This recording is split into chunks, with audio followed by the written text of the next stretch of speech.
Italy के प्रधानमंत्री Giorgia Meloni की तस्वीरों में झलकती मायूसी असल में युद्ध की आग में झुलसते यूरोप की बेबसी है। ट्रंप और इजरायल के ईरान पर किए गए अचानक से हमले ने मेलोनी को गहरे कूटनीतिक संकट में डाल दिया है। नेटो में पड़ती दरार, फ्रांस का अगला स्टैंड और ब्रिटेन का युद्धपोत भेजना इटली के लिए दोहरी मुसीबत है। मेलोनी की चिंता ऊर्जा संकट को लेकर ज्यादा है, जो उनकी सरकार के लिए राजनीतिक और आर्थिक अस्थिरता का संकेत है। देखिए, मेलोनी के चेहरे पर यूरोप की हताशा जो है वो साफ तौर पर नजर आ रही है। जॉर्जिया मेलोनी की झुकी हुई निगाहें और चेहरे का तनाव ये साफ कर रहा है कि इटली जैसे देश इस युद्ध के आर्थिक और सामाजिक परिणामों से बुरी तरह से घबराए हुए हैं। अमेरिका इजरायल के ईरान पर सीधे हमले ने यूरोप के लिए ऊर्जा संकट का खतरा पैदा कर दिया है। इटली के लिए भूमध्य सागर में सुरक्षा और व्यापारिक मार्ग अब सीधे युद्ध क्षेत्र में तब्दील हो चुका है। डोनाल्ड ट्रंप ने इजरायल के साथ मिलकर जिस तरह से ईरान पर युद्ध का बिगुल फूंका, उसने यूरोपीय संघ को पूरी तरह से अंधेरे में रखा। मेलोनी की चिंता इस बात पर भी है कि वॉशिंगटन ने अपने सबसे पुराने सहयोगियों को विश्वास में लिए बिना इतना बड़ा फैसला ले लिया। यूरोप अब खुद को अमेरिका की एक तरफा युद्ध नीति और इजरायल की आक्रामक सुरक्षा रणनीतियों के बीच फंसा हुआ महसूस कर रहा है। अब देखिए, ईरान युद्ध ने नेटो के एकता के दावे की भी पोल खोल दी है। यहाँ पर जहाँ पर अमेरिका और ब्रिटेन युद्ध में सक्रिय हैं, वहीं जर्मनी और अन्य सदस्य इस सैन्य हस्तक्षेप को आत्मघाती मान रहे हैं। मेलोनी का चेहरा नेटो के भीतर बढ़ते अविश्वास को भी दर्शाता है। यदि अनुच्छेद 5 के तहत तुर्की या यूरोप के अन्य हिस्सों पर हमला होता है तो नेटो देशों का एकजुट होना अब नामुमकिन सा लग रहा है। यूरोपीय संघ से अलग होने के बाद ब्रिटेन ने एक बार फिर से खुद को अमेरिका के सबसे वफादार सिपाही के रूप में पेश किया। ब्रिटिश युद्धपोतों की खाड़ी में रवानगी ने यूरोप के अन्य देशों, खासतौर पर इटली और फ्रांस को नाराज कर दिया है। मेलोनी के लिए ये स्थिति और भी पेचीदा बताई जा रही है, क्योंकि ब्रिटेन का ये कदम पूरे क्षेत्र को महायुद्ध की ओर धकेलने वाला साबित हो रहा है। अब फ्रांस का यहाँ पर अलग स्टैंड है। इमैनुअल मैक्रोन ने स्पष्ट कर दिया है कि फ्रांस इस युद्ध में अमेरिका का फॉलोवर नहीं बनेगा, यानी कि फॉलो नहीं करेगा अमेरिका, फॉलोवर नहीं बनेगा, फॉलो नहीं करेगा। फ्रांस ने कूटनीतिक रास्ता चुनने और इजरायल ईरान संघर्ष से दूरी बनाने का संकेत दिया है। मेलोनी के सामने अब ये चुनौती है कि वे फ्रांस के रणनीतिक स्वायत्तता के विचार का समर्थन करें या फिर अपनी सरकार की दक्षिणपंथी छवि के कारण ट्रंप के साथ खड़ी नजर आए। अब इटली की यहाँ पर दोहरी मुसीबत नजर आ रही है।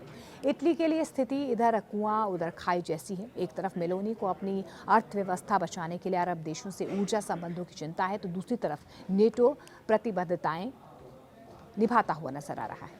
मेलोनी का चेहरा बताता है कि इटली युद्ध के लिए सैन्य संसाधन देने की स्थिति में नहीं है। देश के अंदर भी युद्ध विरोधी स्वर उठ रहे हैं, जो उनकी सरकार के लिए राजनीतिक खतरा है।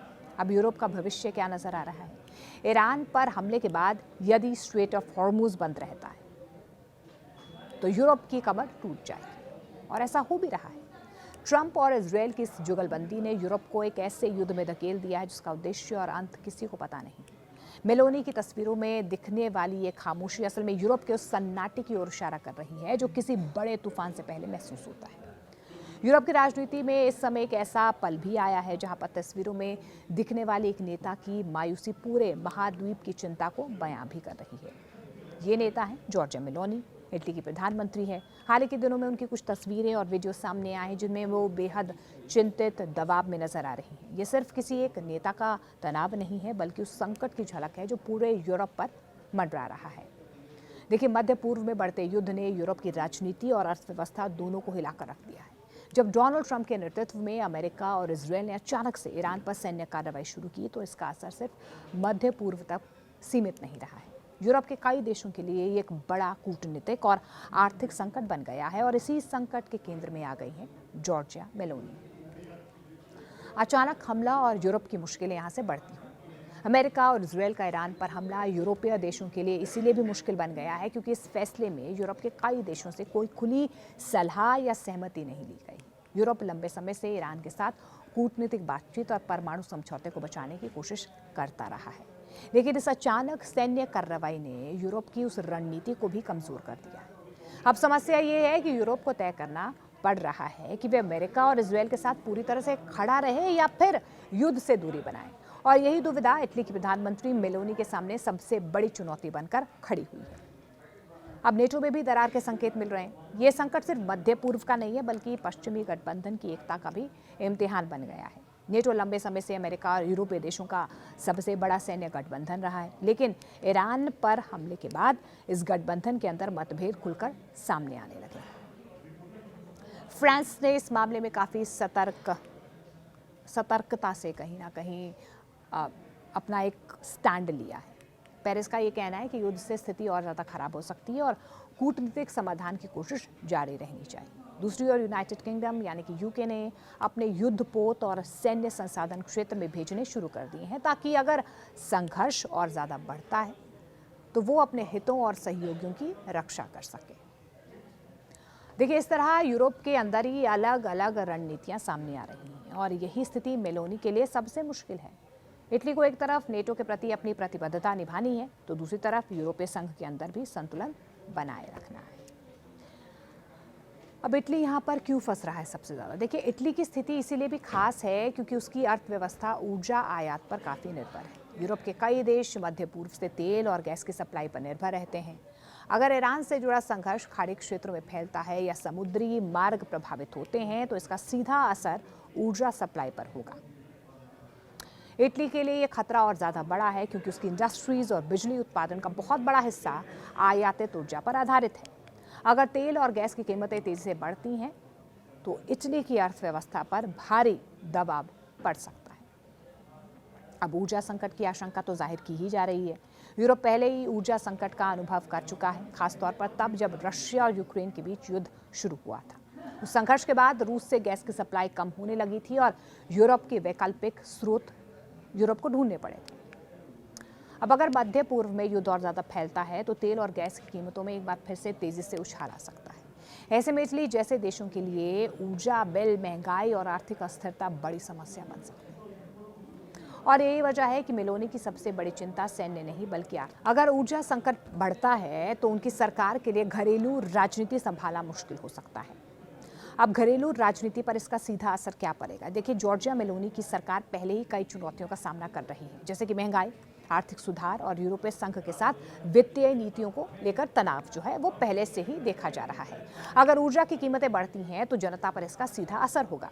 अब ऊर्जा महंगी होने का मतलब यही है कि बिजली का बिल बढ़ेगा, उद्योगों की लागत बढ़ना और महंगाई का और ज़्यादा तेज होना, डबल अटैक। और ऐसे हालात में सरकार की लोकप्रियता पर भी इसका असर हो सकता है। और यही वजह है कि मेलोनी के लिए ये सिर्फ विदेश नीति का मुद्दा नहीं बल्कि राजनीतिक अस्तित्व का भी सवाल बन गया है। अब यूरोप की रणनीतिक दुविधा क्या है? इस पूरे संकट ने यूरोप की एक बड़ी कमजोरी को भी उजागर किया है। यूरोप अक्सर अमेरिका की सुरक्षा छतरी पर निर्भर रहता है, लेकिन अब अमेरिका ने जिस तरीके से सैन्य कार्रवाई की है तो यूरोप को उसके परिणामों का सामना करना पड़ता है। यानी कि फैसले कई होते हैं और असर यूरोप को झेलना पड़ता है। और यही वजह है कि कई यूरोपीय नेता अब रणनीतिक स्वायत्तता की बात कर रहे हैं, यानी कि ऐसी स्थिति जहां पर यूरोप अपनी सुरक्षा और विदेश नीति में ज़्यादा स्वतंत्र हो। अब आगे क्या हो सकता है? आगे आने वाले वक्त में 3 बड़े परिदृश्य जो हैं वो सामने आ रहे हैं। पहला, अगर युद्ध सीमित रहता है तो यूरोप कूटनीतिक दबाव बनाकर स्थिति को शांत करने की कोशिश करेगा। दूसरा, अगर संघर्ष खाड़ी क्षेत्र तक फैलता है और समुद्री रास्ते प्रभावित होते हैं तो ऊर्जा बाजार में बड़ा झटका लग सकता है। तीसरा ये कि अगर नेटो देशों के बीच मतभेद बढ़ते हैं तो पश्चिमी गठबंधन की एकता भी कमजोर पड़ सकती है।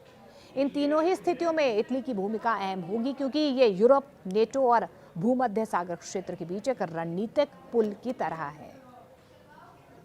यानी कि इस समय जॉर्जिया मेलोनी की तस्वीरों में दिखने वाली चिंता दरअसल एक बड़े भू राजनीतिक संकट की झलक है।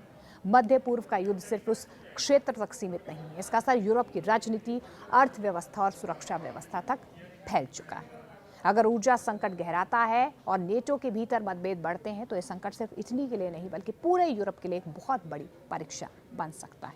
और शायद यही वजह है कि आज जॉर्जिया मेलोनी की मायूसी को कई लोग एक नेता की व्यक्तिगत चिंता नहीं बल्कि युद्ध की आग में घिरते यूरोप की बेबसी के प्रतीक के रूप में देख रहे हैं।